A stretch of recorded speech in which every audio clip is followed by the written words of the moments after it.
Coffee पर Kurukshetra show में मेहमानों द्वारा व्यक्त की गई राय और कमेंट्स उनके निजी विचार हैं। मेहमानों की राय को इंडिया टीवी या शो के होस्ट की राय ना मानी जाए। इंडिया टीवी का मकसद किसी भी व्यक्ति या वर्ग की भावना को ठेस पहुंचाना नहीं है।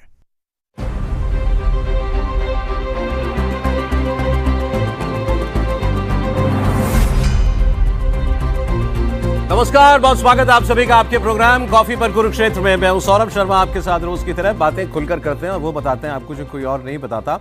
और आज बात हम करने जा रहे हैं भारत और अमेरिका के बीच हुई ट्रेड डील की। आज हम इसकी बात क्यों कर रहे हैं कि एक तो इस प्रोग्राम में बात हुई नहीं थी, दूसरा पार्लियामेंट में इसको लेकर के बार बार सवाल पूछने के प्रयास हो रहे हैं, लेकिन पार्लियामेंट चल ही नहीं रही है, लोकसभा चल नहीं पा रही, राहुल जी बोल नहीं पा रहे, तो इसलिए वहां पर यह चर्चा नहीं हो पा रही। ऑल्दो वहां पर कॉमर्स मिनिस्टर का स्टेटमेंट हो चुका है, पीयूष गोयल जी ने बाहर भी एक लंबी विस्तृत प्रेस कॉन्फ्रेंस करके सारे सवालों के जवाब दिए, लेकिन फिर भी सवाल अभी भी पूछे जा रहे हैं। तो आज हमने ऐसे 3 लोग बुलाए हैं जो अपने अपने काम के एक्सपर्ट तो हैं ही, खासकर इस डील पर आपको वो कुछ इंसाइट दे सकते हैं। हमारे साथ हैं भारत के पूर्व राजनयिक, कई देशों में आपके राजदूत रह चुके हैं, अशोक सज्जनहार साहब। सर, बहुत स्वागत है आपका। और ये चीज उनके बारे में खास मैं आपको बता दूं कि ऐसी कई ट्रेड नेगोशिएशंस का वो भारत के प्रतिनिधि के तौर पर हिस्सा रह चुके हैं। ईयू ट्रेड डील जो अभी हुई है 2007 में शुरू हुई थी, सर उसका भी पार्ट रह चुके हैं, तो हमें पता चलेगा ये डील्स होती कैसे हैं, कैसे गिव एंड टेक जो है वो होता है। हमारे साथ एजुकेटर अंकित अवस्थी जी हैं। अंकित ने इस ट्रेड डील पर बहुत डिटेल में जाकर के काम किया है, उन्होंने इस पर कई वीडियोस भी बनाए, हो सकता है आपने सुने हो।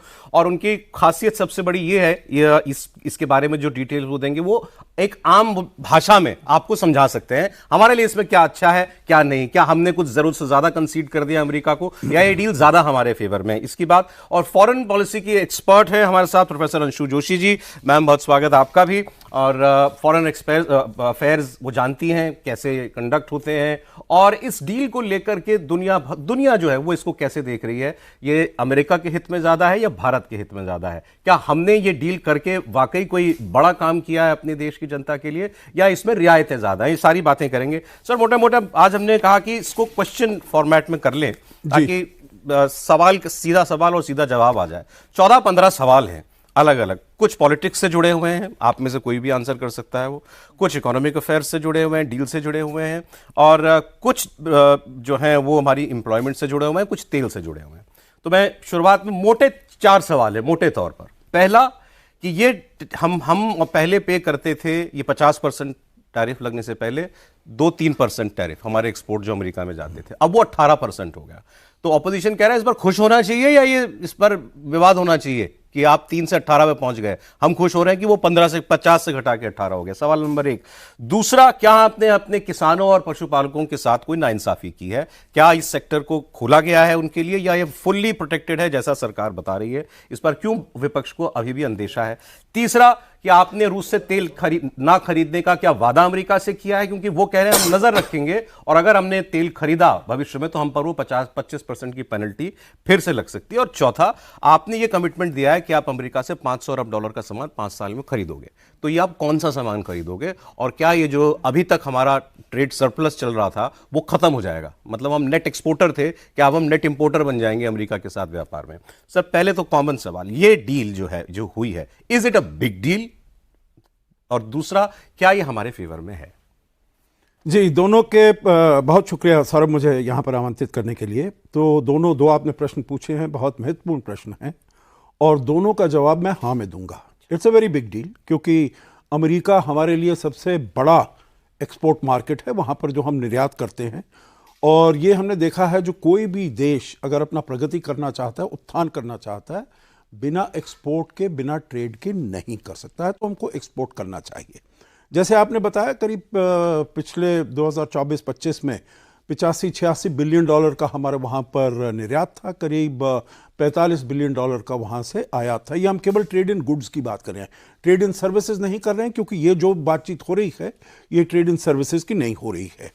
तो इसीलिए इसमें अगर हमारी और बढ़ोतरी होती है, अभी जो उन्होंने पिछले अगस्त में 50% हमारे ऊपर टैरिफ लगा दिया था, तो हमारी जो लेबर इंटेंसिव इंडस्ट्री है, एमएसएमईज है, वो एकदम थम गई थी, रुक गई थी, उनका एक्सपोर्ट बहुत कम हो गया था।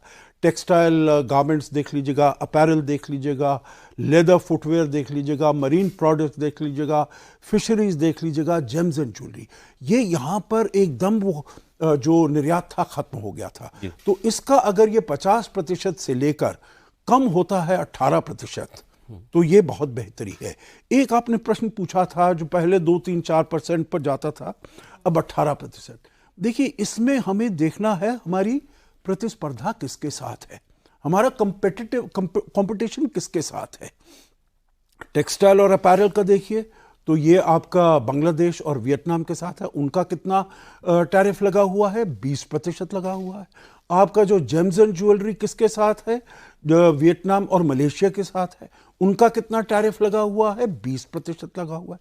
देखिए, दो चीज मैं इसमें यह कहूंगा, जो टैरिफ जो लगता है वो कौन देता है, आपकी कंपनी नहीं देती है, वो जो अमेरिका में इंपोर्ट कर रहा है, जो कंज्यूमर है, वो टैरिफ देता है। हमें खाली ये देखना है जो हमारा कंपटीशन कितना बरकरार है, उससे हम आगे हैं या नहीं। जब 50% था हमारे ऊपर, 20% था बांग्लादेश के ऊपर, 20% वियतनाम, 35% चीन के ऊपर, तो तब हम बहुत ही उसमें से तब एडवांटेज उनको था। अब हमारा 18% है, तो हम ये उनके कंपटीशन से है, उससे डील कर सकते हैं। तो हम उनसे बेटर पोजीशन में आ गए। बिल्कुल बेटर पोजीशन, हमारा सामान उनसे सस्ता जाएगा जी। तो बड़ा डील है यकीनन, और हमें एडवांटेज है इससे। और दूसरा ही कहा, मतलब जो पहले 2-3% अब 18% हो गया, तो वो टैरिफ सबके लिए ही बढ़ा है एक तो जी, और उसमें भी हमारा कम बढ़ा, यही कह रहे हैं ना सर जी, जी। तो ये हम अभी भी एडवांटेजेस बिल्कुल, ये तो एक बात हो गई। दूसरा ये जो एग्रीकल्चर वाला, ये ज्यादा थोड़ा कॉम्प्लिकेटेड इशू है। मैं देख रहा हूं पार्लियामेंट के अंदर भी, पार्लियामेंट के बाहर भी, तमाम इंटरव्यूज में कॉमर्स मिनिस्टर पीयूष गोयल ने साफ साफ कहा कि हमारे एग्रीकल्चर सेक्टर पर इससे कोई चोट नहीं आएगी, इसका हमने उसको ओपन नहीं किया है। लेकिन अगर आप उनका रीड आउट पढ़ें अमेरिकियों का, तो वो बहुत सी चीजें बता रहे हैं कि जो हमने कमिट किए हैं एग्रीकल्चर में और डेयरी में, जो हम उनसे खरीदेंगे, जैसे एनिमल फीड भी है, कुछ फ्रूट्स भी हैं, ट्री नट्स हैं, व्हाटएवर, बहुत ज्यादा आप डिटेल आप ज्यादा जानते हो। तो नेट हमारा वो जो जिस सेक्टर को बचाना है, कृषि सेक्टर को जिसको सपोर्ट करना है, वो अभी भी बचा हुआ है या उसका कुछ पार्ट खोल दिया है हमने? ठीक है, धन्यवाद सौरभ जी। जैसा सर ने अभी शुरुआत में कहा कि ट्रेड डील हमारे फायदे में है, मैं इसमें एक लाइन और ऐड कर देता हूं कि इंडिया को एक्सपेक्टेशन थी mother of all trade deal के बाद father of all trade deal सुनने की, डैडी ऑफ ऑल डील, वो तो अभी अनाउंसमेंट नहीं हुआ है। और सबसे बड़ी बात, इस पर जल्दी प्रतिक्रिया देना भी हमको थोड़ा बचना चाहिए, क्योंकि अभी इसमें और पन्ने खुलने बाकी हैं, क्योंकि 15 मार्च तक क्लैरिटी ऑफ थॉट्स आएगा कि अल्टीमेटली ये कहां जा रही है। लेकिन जितना आ चुका है, क्योंकि शुरुआत में ट्रंप के अनाउंसमेंट से जब बात निकल कर आई और वहां का एग्रीकल्चर मिनिस्ट्री ये बोलती है कि हमें बहुत कुछ फायदा होने वाला है इंडिया के बाजार से, सवाल लाजमी था। वो 6 तारीख के दिन क्लियर हुआ जब ट्रंप का या व्हाइट हाउस का एक पत्र बाहर निकल कर आता है। उसमें जो एग्रीकल्चरल गुड्स है जिस पर सरकार बोलती है कि हमने साफ मना कर दिया, वो चीजें हैं जो मेजरली इंडिया प्रोड्यूस करता है। लेकिन बहुत सी ऐसी चीजें हैं जो लाइव स्टॉक फीड्स में काम आ रही हैं, जैसे रेड सोरगम की बात हुई, ज्वार जिसको हम बात कर रहे हैं। साथ ही साथ में एक डीडीजी करके एक उत्पाद है जिसको आप समझिए कि खली, पशु के लिए खली, जब आप सरसों के अंदर से तेल निकाल लेते हैं, जो बचा हुआ रवा रह जाता है, खली जैसे सामान को समझिए, जो पशु चारे के रूप में यूज आता है लाइव स्टॉक फीड के उपयोग के लिए। तीसरा एक चीज और उसमें था, एग्रीकल्चरल वाली लाइन में ही लिखा हुआ था, स्पिरिट वाली लाइन, उसको बहुत ही स्मार्टली प्ले कर दिया गया। वो कितना सही है कितना गलत है आने वाले समय पे एनालाइज होगा। आपने रिसेंट डेज में एक चीज ऑब्जर्व की हो बायोफ्यूल पॉलिसी के लिए, कि भारत ने इथेनॉल का जो यूज है वो पेट्रोल में यूज करना शुरू किया है। पेट्रोल में जैसे जैसे उसका यूज बढ़ता जा रहा है, देश में बायोफ्यूल की डिमांड बढ़ रही है। हमारे किसानों को एक कंपिटिटिव एडवांटेज इस बात का मिल सकता था कि जिस एमएसपी पर वो फसलें बेचते थे, अपनी अतिरिक्त उत्पादकता को वो बायोफ्यूल में कन्वर्ट करने के लिए बेच सकते थे, इथेनॉल प्रोड्यूस करने के लिए। उससे उन्हें और अतिरिक्त लाभ हो सकता था। ये सब हो सकता में चल रहा है, क्योंकि अभी इस पे बहुत ज्यादा व्याख्याएं आना बाकी हैं। लेकिन अगर हम उस स्पिरिट को ले लें, स्पिरिट इटसेल्फ इज एल्कोहल, और एल्कोहल ब्लेंड होता है पेट्रोल के साथ। अगर भारत $500 बिलियन का गुड्स परचेज 5 साल में करने का वादा करता है, तो उसमें स्पिरिट एक बहुत बड़ा रोल प्ले कर सकता है, इन दैट सेंस कि हम अपने एग्रीकल्चरल गुड से अपने किसानों के हितों की रक्षा करते हुए, कि हमारे यहां पर जो भोजन के लिए आवश्यक अनाज है वो भी मिलता रहे, और हम अमेरिका से स्पिरिट परचेज करते हुए हमारी जो बायोफ्यूल पॉलिसी है, जिससे पॉल्यूशन कंट्रोल करना चाहते हैं, पेट्रोल के प्राइसेस को कंट्रोल करना चाहते हैं, उन सबको भी करते ले जाएं।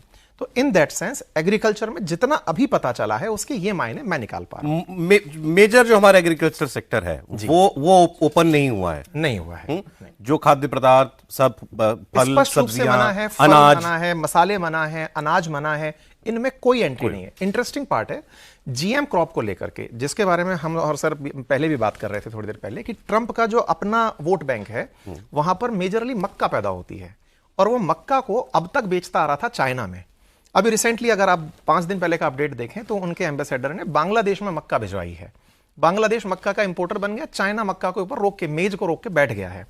लगातार अमेरिका प्रयास कर रहा था कि इंडियन लाइव स्टॉक्स जो हैं वो वहां का मक्का खा ले, लेकिन चूंकि वो जीएम क्रॉप है, जेनेटिकली मॉडिफाइड है, उसके साथ दिक्कत क्या है सर, फसल खाने में बुराई नहीं है, आपकी डिपेंडेंसी अमेरिका पे हो जाएगी। जिस मक्का को हम बीज से उत्पादन कर सकते हैं उसके लिए आपको कंपनी से मक्का का बीज खरीदना पड़ेगा, क्योंकि उन्होंने इंजीनियर्ड कर दिया है कि वो अलाउ नहीं किया, वो भी अलाउ नहीं किया।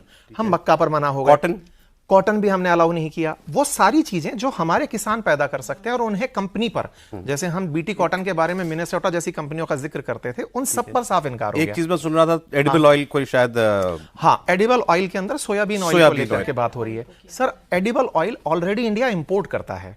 इंपोर्ट के समय आपके सामने ऑल्टरनेटिव्स अब हो जाएंगे। वैसे ही हम लोग बहुत ज्यादा पाम ऑयल लेके खा रहे हैं, मलेशिया, इंडोनेशिया हमारे लिए ऑलरेडी इंपोर्ट कर रहे थे, हम इंपोर्ट कर रहे हैं, तो अब वो एक और अमेरिका से ले लेंगे तो कोई बड़ी बात नहीं है। तो जीएम क्रॉप्स में जिसका बहुत ज्यादा हमारे ऊपर प्रेशर बना हुआ था, अमेरिका बार बार बोल रहा था कि मेरे जीएम क्रॉप्स को खरीदो। ट्रंप ने इस चीज को लेकर काफी प्रेशराइज भी किया और सरकार ये अपेक्षा कर रही थी कि इस पॉइंट पर हम नेगोशिएट नहीं करेंगे। एक लास्ट लाइन इसमें ऐड कर दे रहा हूं, जीएम क्रॉप्स के अलावा देश का एक बड़ा मुद्दा था सर, वो था नॉन वेज मिल्क का।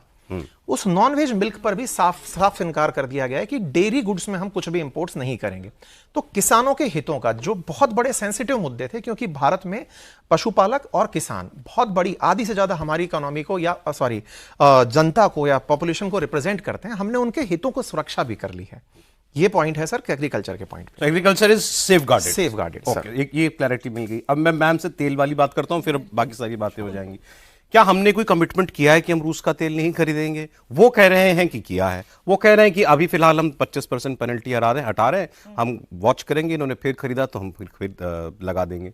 मैं अभी पुतिन साहब का एक स्टेटमेंट सुन रहा था, उनसे सवाल हुआ ये, तो उन्होंने कहा कि इंडिया की लीडरशिप को मैं जानता हूं और वो किसी दबाव में नहीं आएंगे, लेकिन उन्होंने साथ में ये कहा अगर भारत हमसे तेल खरीदना बंद करता है तो उसे 9 से 10 बिलियन डॉलर का नुकसान होगा, क्योंकि जो डिस्काउंट हम दे रहे हैं वो दुनिया में कहीं और नहीं मिलेगा। तो क्या हम रूसी तेल ना खरीदने की कमिटमेंट करके अपना नुकसान करा रहे हैं? पहली बात तो अभी तक हमने रूसी तेल नहीं खरीदेंगे ऐसा कोई कमिटमेंट नहीं किया है। भारत बहुत टफ निगोशिएटर है। अगले 2 से ढाई मिनट में मैं समझाने का प्रयास करूंगी, उसमें 3-4 बिंदु रखूंगी। बात तेल से ही शुरू करते हैं। तो युद्ध के दौरान रशिया ने हमको $25 पर बैरल डिस्काउंट देना शुरू किया तेल पर। हमने उसका अपनी स्ट्रेटेजिक ऑटोनॉमी को लेवरेज करते हुए, अपने नेशनल इंटरेस्ट्स को ध्यान में रखते हुए रशिया को अपना प्रमुख ऐसा देश बना लिया जिससे हमने ऑयल एंड गैस लेना शुरू किया। लेकिन हम ये भी समझे सौरभ कि हम रशिया के अलावा यूएई से, सऊदी से, इराक से, वेनेजुएला से और अमेरिका से ऑलरेडी ऑयल एंड गैस लेते हैं। आज वो डिस्काउंट घट के $8 पर बैरल हो गया है। तो डिस्काउंट रशिया की तरफ से भी बहुत कम हो चुका है। ये मैं इस हवाले से नहीं कह रही हूं कि हम तेल खरीदना बंद कर रहे हैं, पर मैं आपको वस्तुस्थिति बता रही हूं। भारत एक ऐसा देश है जो वैश्विक राजनीति में अपने नेशनल इंटरेस्ट्स और अपनी आवश्यकताओं को ध्यान में रखते हुए डिसीजंस लेता है। तो अभी जो ट्रंप के या अमेरिका से स्टेटमेंट्स आ रहे हैं, हम उस पर विश्वास ना करें, क्योंकि रशिया से हम तेल या गैस खरीदना इसलिए पूरी तरह से बंद नहीं करेंगे कि वहां एक अलग स्ट्रेटेजिक पार्टनरशिप है हमारी और भरोसे का, साझेदारी का एक अलग ही रिश्ता है। लेकिन ये जो हमारी तेल की जरूरत है, इसको हमने निश्चित तौर पर पिछले कुछ वर्षों में डाइवर्सिफाई किया। जैसे कि मैंने आपसे बताया कि Russia is not the only country जिससे हम तेल और गैस खरीद रहे हैं। तो इसको मैं दूसरे बिंदु से जोड़ दूं, हमने अगले कुछ वर्षों में फेज्ड वाइज मैनर में इस ट्रेड डील के माध्यम से $50 बिलियन के निवेश की बात की है। वहां पर फिर aviation, energy, stealth technology, defence equipment, इस तरह के जो महंगी वस्तुएं, उत्पाद हैं, वो फिर हमें सिनेरियो में आते हुए दिखाई। मैं उस पे आता हूं, मैं ऑयल पर ये क्वेश्चन एक बिंदु में ये जोड़ना चाह रही थी, क्योंकि हम एग्रीकल्चर और डेयरी के प्रोडक्ट्स को लेकर के बात कर रहे थे। भारत ने यूएई के लिए, ईयू के लिए, ऑस्ट्रेलिया के लिए, न्यूजीलैंड के लिए, किसी के लिए ये क्षेत्र नहीं खोला। यहां तक कि न्यूजीलैंड के जो फॉरेन मिनिस्टर है विंस्टन पीटर, उनका पिछले दिनों ये स्टेटमेंट आया कि भारत की कितनी बड़ी कूटनीतिक जीत है हमसे डील करके, क्योंकि न्यूजीलैंड विश्व का सबसे बड़ा डेयरी सुपर पावर माना जाता है। हमने न्यूजीलैंड तक के लिए डेयरी का क्षेत्र नहीं खोला, तो हम अमेरिका के लिए कैसे खोलते सर? मेरा सर हमने नहीं खोला। वो ठीक है, आपने ये एग्रीकल्चर डेयरी हमने किसी के लिए नहीं खोला, यूएस के लिए भी नहीं खोला। Again coming back to oil, हम ब्लैक एंड व्हाइट में बात नहीं कर रहे सर। भारत सरकार, आप कॉमर्स मिनिस्टर से पूछिए, वो कहते हैं फॉरेन मिनिस्ट्री से पूछिए, इसका सवाल जवाब फॉरेन मिनिस्ट्री देगी। फॉरेन मिनिस्ट्री से जवाब होता है तो वो कहते हैं भारत अपने सारे हितों को देख करके फैसले करेगा, वो भी कोई यस और नो में आंसर नहीं देते। ट्रंप बड़ा क्लियरली कह रहे हैं India is committed to not buying Russian oil. Data ये बता रहा है कि अभी ये जनवरी फरवरी का आपका पीक जब था तो आप उससे 21 मिलियन बैरल पर डे खरीदते थे पिछले साल मार्च के आसपास।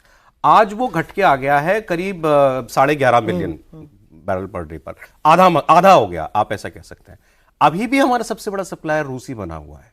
क्या इसमें कोई ग्रे एरिया जानबूझ के भारत ने छोड़ा है और ट्रंप ने भी उसको ओके किया हुआ कि अच्छा तुम कम कर दो, भले ही बंद मत करो, हमारी भी रह जाएगी बात, तुम्हारी भी रह जाएगी, ऐसा है क्या? देखिए, दो बातें मैं इसमें कहना चाहूंगा। राष्ट्रपति जो ट्रंप हैं, मतलब हम देखते हैं पिछले 1 साल से वो बहुत ही ज्यादा अतिशयोक्ति में बात करते हैं, बहुत ही ज्यादा एग्जैजरेटेड करते हैं। तो जैसे उन्होंने कहा $500 बिलियन का, उन्होंने एक मिसाल दी, तो लोग ये समझने लगे जो 1 साल में $500 बिलियन भारत इसको इंपोर्ट करेगा। तो इसीलिए आपने देखा यहां पर इतना हंगामा हुआ, जो हम तो टोटल $720 बिलियन इंपोर्ट करते हैं, $500 बिलियन अमेरिका से कैसे हम करेंगे? तो एक तो बात है, what ever mister Trump says, you need to take it not with a pinch of salt but with a dollop of salt, क्योंकि वो बहुत ही ज्यादा उसको अतिशयोक्ति में बात करते हैं, एग्जैजरेट, सभी कुछ 0% में चला जाएगा भारत में। तो ये सब बहुत ही कुछ हद तक इसमें तथ्य हो, फैक्ट हो, परंतु अदरवाइज इसको बहुत ही ज्यादा। दूसरी बात मैं ये कहूंगा, देखिए भारत आजकल कितने देशों से ऑयल आयात करता है? 41 कंट्रीज, 41 देशों से। तो इसीलिए ऐसी बात नहीं है जो एक ही देश है, जो रूस है, जिससे हम ले रहे हैं। जैसे अभी अंजू जी ने बताया, 2022 से पहले हम कितना इंपोर्ट करते थे रूस से? 1% और 2%, उससे ज्यादा नहीं। ज्यादा हमारा वहां से आता था, मिडिल ईस्ट से आता था। अभी हमने वहां से इसलिए लेना शुरू किया, देखिए उस समय it was not so much of a strategic decision. उस समय हमने लेना किया, हमको वो दे रहे हैं, डिस्काउंट दे रहे हैं, तो आप वहां से ले लीजिएगा, आपका सस्ता है वहां पर। और फिर उस समय अमेरिका ने भी आपसे कहा था जो आप ले लीजिएगा, क्योंकि अगर कोई नहीं लेगा रूस का तेल तो विश्व में जो दाम है, कीमत है तेल की, बहुत ऊपर बढ़ेगी। उसके बावजूद हम पे 25% टैरिफ लगाया ना। एक्चुअली सवाल ये है ही नहीं कि हम रशिया से बंद कर देंगे तेल लेना तो रशिया हमसे नाराज हो जाएगा। लोगों के मन में जो सवाल है, हमसे भी ज्यादा तेल लेते रहे हैं। मैं कह रहा हूँ सवाल ये नहीं है कि वो चीन पे क्यों नहीं लगा रहा, वो मर्जी है भाई, लगा पड़ा। अब तो 37% है, हम पे तो 18% हो गया। ट्रंप एक अनप्रेडिक्टेबल इंसान है, वो क्या करेंगे कोई नहीं जानता। बिल्कुल। अपने यहां पर सवाल ये है और चिंता ये है कि आज ट्रंप ने आपके किसी तो हमने कुछ तो उनको कहा है, या रूसी तेल को लेके हमने कुछ तो ऐसा एक्शन लिया है जिसकी वजह से उन्होंने 25% हटा दिया।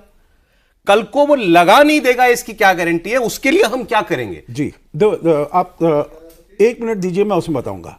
देखिए, वो कमी हमारे इंपोर्ट्स में इसलिए हुई है वहां पर रूस से, क्योंकि 2 एंटिटीज को उन्होंने सैंक्शन कर दिया, रॉसनेफ्ट और लुकोइल। और यहां पर जो बड़े इंपोर्टर्स हैं, मैं नाम नहीं लेना चाहूंगा, जो बड़े इंपोर्टर्स हैं वो देखते हैं जो भाई कैसे उनका वहां पर इन्वेस्टमेंट और उनका जो ट्रेड रिलेशन है अमेरिका के साथ बहुत ज्यादा है, तो वो अमेरिका के सैंक्शंस को वायलेट नहीं करना चाहते हैं।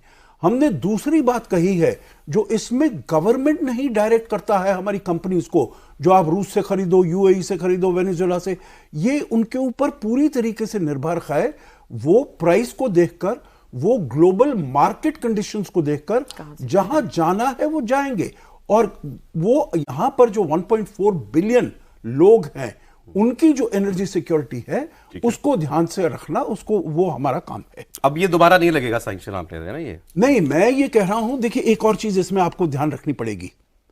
जो हम समझते हैं और मेरे ख्याल से पूरा विश्व समझता है, ट्रंप भी समझते हैं, रूस और यूक्रेन का युद्ध बहुत जल्दी खत्म हो सकता है। तो ये मुद्दा ही खत्म हो जाएगा, ये मुद्दा ही खत्म हो जाएगा। चलिए ठीक, नहीं लगना चाहिए दोबारा, बस ये बात बड़ी रहती है 25%। अब एक सवाल ये पूछा गया कि आपने खुद तो 18 पे खुश हो रहे हैं हम, 18% पे, और सारे अमेरिकी सामान पे ये आरोप लगाया जा रहा है कि आपने सारे अमेरिकी इंपोर्ट पर ड्यूटी जो है वो जीरो कर दी है। क्या हमने उनको ब्लैंकेट जीरो दे दिया है, वो कोई भी चीज हमारे यहाँ बेच सकते हैं? उसी से जुड़ा सवाल ये है, क्या अमेरिका के जैसे अभी चाइना के सामान हमारे यहाँ बहुत आते हैं, ऐसे क्या अब अमेरिकी सामान का डंपिंग ग्राउंड भारत बनने वाला है?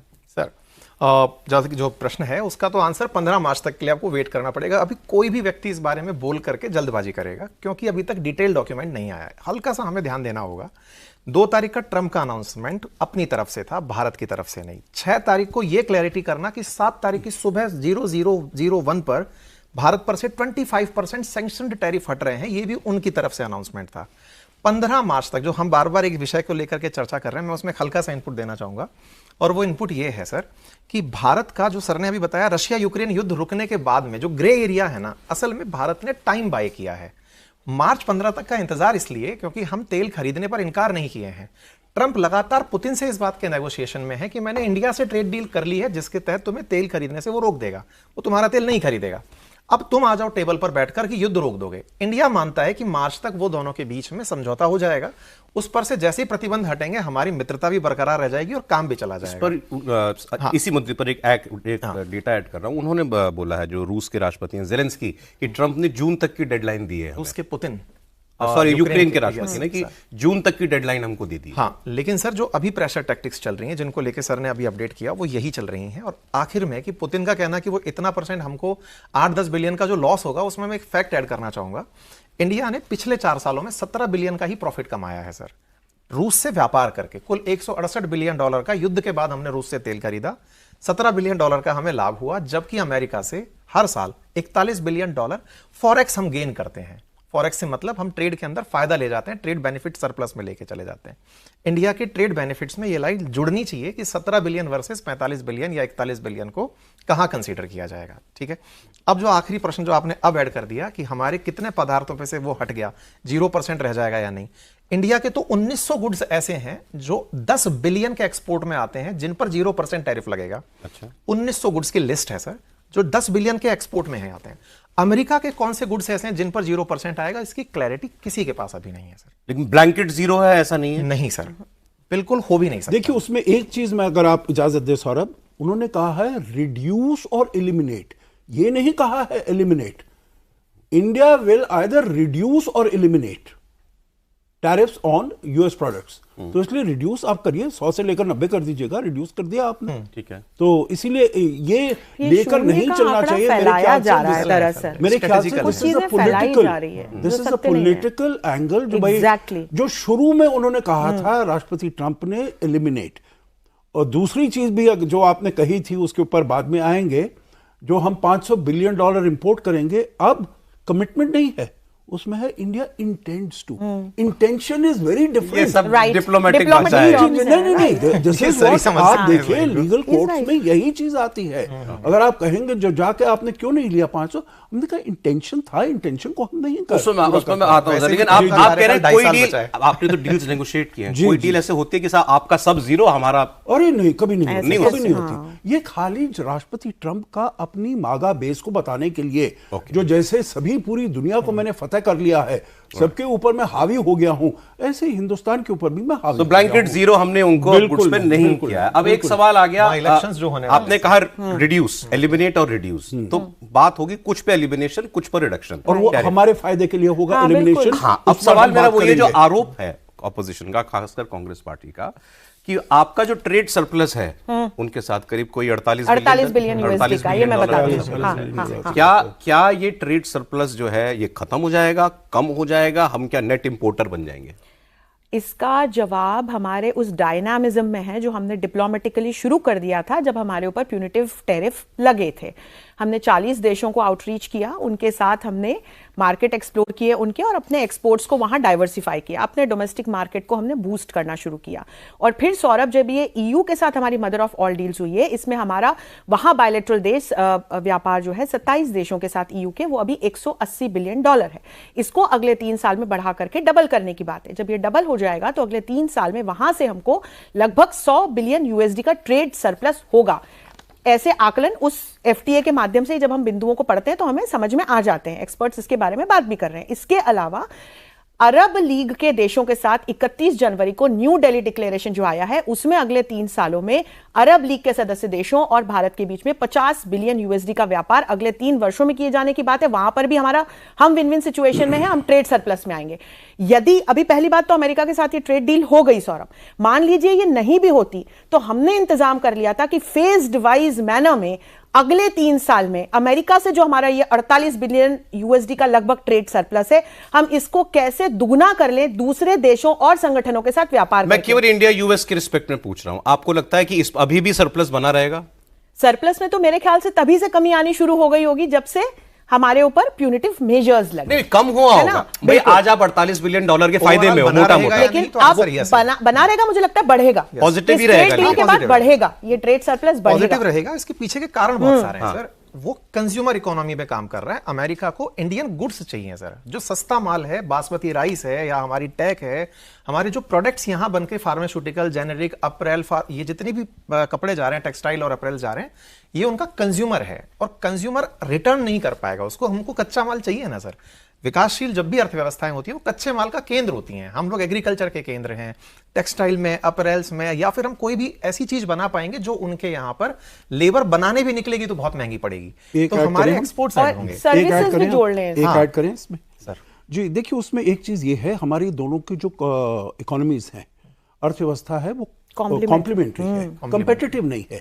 देखिए, जो हम आसियान के साथ जब करते हैं तो वो हमारे कॉम्पिटिशन है। हम भी वही बनाते हैं, वो भी वही बनाते हैं। हम यहाँ पर लेबर इंटेंसिव बनाते हैं, वहां पर लेबर इंटेंसिव कहाँ पर है? वहां पर तो सारा डेमोग्राफिक्स उनका जो है वो बिल्कुल ही, हम बनाते हैं, वो खरीदते हैं, वो खरीदते हैं। दूसरी चीज है, अभी पिछले साल अगस्त में हमारे ऊपर टैरिफ्स जो थे वो 50% बढ़ा दिए गए, परंतु फिर भी पिछले साल का अगर आप आंकड़ा देखें, आपकी 86 बिलियन डॉलर वहां पर निर्यात था, इस बारी बढ़ाकर 93 बिलियन डॉलर इंक्रीज हुआ है।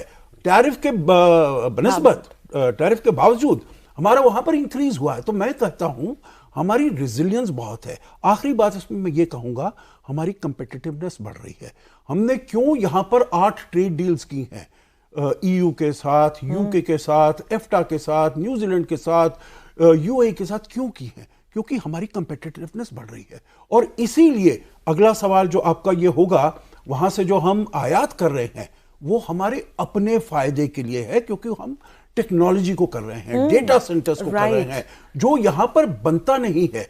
तो हम जो वहां से आयात करते हैं वो भारत में बनता नहीं है, वो भारत के लिए किसी भी प्रकार के, हमारी इंडस्ट्री के लिए कोई भी उसमें हानिकारक नहीं है, हमारे फायदे के लिए। उसमें अगर हम 0% देते भी हैं तो हमारी जो इंडस्ट्री है वो और ज्यादा कंपेटिटिव। अभी आप एक बात कह रही थी, जो 500 बिलियन डॉलर हम उनसे खरीदेंगे, ऐसा हमने इंटेंट शो किया है। तो इसमें कॉमर्स मिनिस्टर ही कह रहे थे कि भाई जैसे हमारी एयरलाइंस के लिए 50 बिलियन के जहाज के ऑर्डर हुए हैं, 150 से 200 बिलियन यूएसडी तो आपका वहीं कंपेंसेट हो जाएगा। मतलब 100 बिलियन डॉलर के आसपास तो सिविल एविएशन का सामान हमको उनसे चाहिए। इसके अलावा टेक्नोलॉजी, एआई के लिए, डेटा सेंटर्स के लिए। ये सारे उनका कहना यह था कि हमें लगभग 300 बिलियन डॉलर ईयर इंपोर्ट हमको वैसे ही करना है। तो वो इसमें शामिल होगा। एग्जैक्टली वही इसमें शामिल है सौरभ। हो जाएगा एनर्जी में जो आपसे कह रही थी, एनर्जी होगा वहां पर शामिल।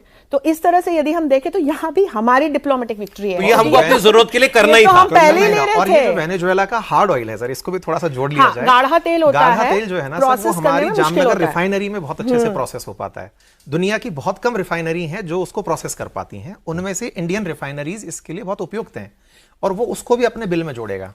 अच्छा, वो भी अमेरिका के बिल में? अमेरिका, और वो हमारे लिए कोई सजा नहीं है? नहीं सर, वो कंपनियां टोटल जैसी जो कंपनियां वहां गई हैं वो अमेरिकी कंपनियां हैं जो वेनेजुएला से ले रहे हैं सौरभ। वेनेजुएला से हम पहले ही ऑयल एंड गैस ले रहे हैं और वहां पर से नहीं ले रहे थे क्योंकि उनका प्रोडक्शन इतना नहीं था। अगर आप देखिए 2018 से, आखिरी बात इसमें यह कहूंगा, 2018 से पहले 10 बिलियन डॉलर का हमारा तेल वेनेजुएला से आता था।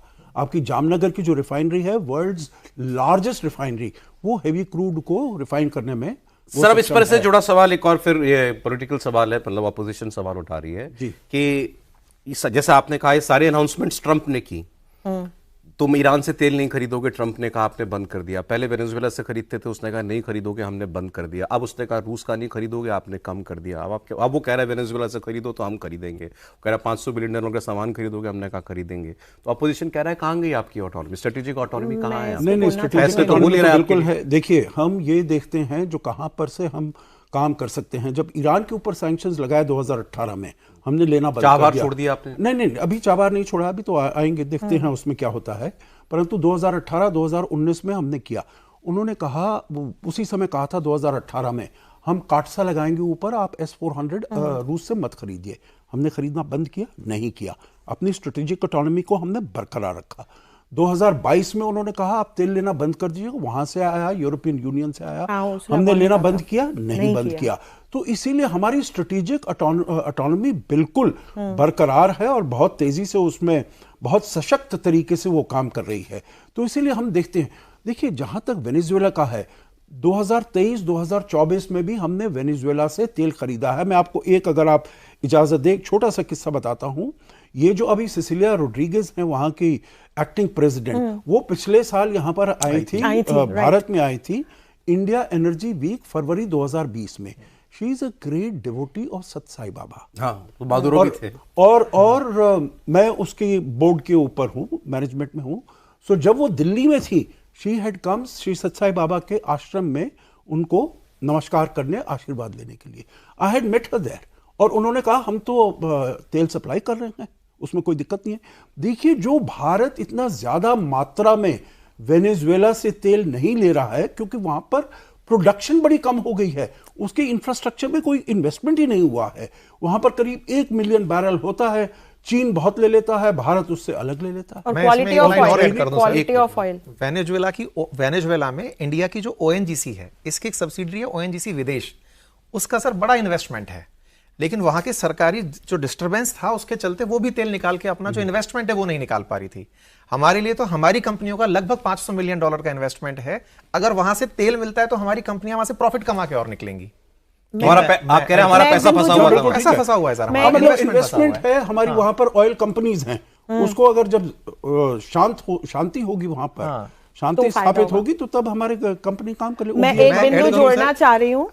ये भी तो हो सकता है कि हम जो कर रहे हैं उस पे ट्रंप की रहती है निगाहें, क्योंकि सामने डिप्लोमेट बैठे हैं, और हम जो कर चुके होते हैं उसके बाद फिर वो अनाउंसमेंट्स लेकर के आते हैं। तो हमारे यहाँ विपक्ष को मौका मिल जाता है ये कहने के लिए कि हमारी स्ट्रेटेजिक ऑटोनॉमी कहाँ गई। वेनेजुएला पे मैं एक लास्ट लाइन कर दे रहा हूं, वो ये कि जैसे ही वेनेजुएला में मादुरो हटे, आप ऑब्जर्व करिएगा सर, इंडिया की ऑयल कंपनीज के शेयर हाइक पर गए थे। वो खुश हुए थे कि चलो अब हमारा फंसा पैसा बाहर निकलेगा। एक स्ट्रेटेजिक ऑटोनॉमी पर देखिए, बात ऐसी है, जो जब यहाँ पर तेल लेने की बात होती है तो हम बिल्कुल उसके ऊपर फिक्स्ड हैं, उसके ऊपर हमने कोई वो नहीं किया है जो हम उसमें हटने वाले हैं। तो इसीलिए जो हमारे पास डिटेल्स होता है, प्रधानमंत्री ने क्या कहा है, 50% से 18%, क्योंकि वो हमारे पास डिटेल्स बहुत ही ठोस तरीके से है। और जो डिटेल्स हैं, जैसे अभी इन्होंने बताया, वो अभी मार्च में आने वाला है। Let's wait for the details. Sir समय नहीं है, बट डील अच्छी है सर, बहुत अच्छी डील अच्छी है। बिल्कुल सर, बहुत बढ़िया। अब ये तो पैनल की राय है, एडवांटेज है। जापान ही है जो हमसे कम। बहुत शुक्रिया एम्बेसडर साहब आपका, अंकित आपका, अंशु जी आपका बहुत धन्यवाद आज कॉफी पर कुरुक्षेत्र में आने।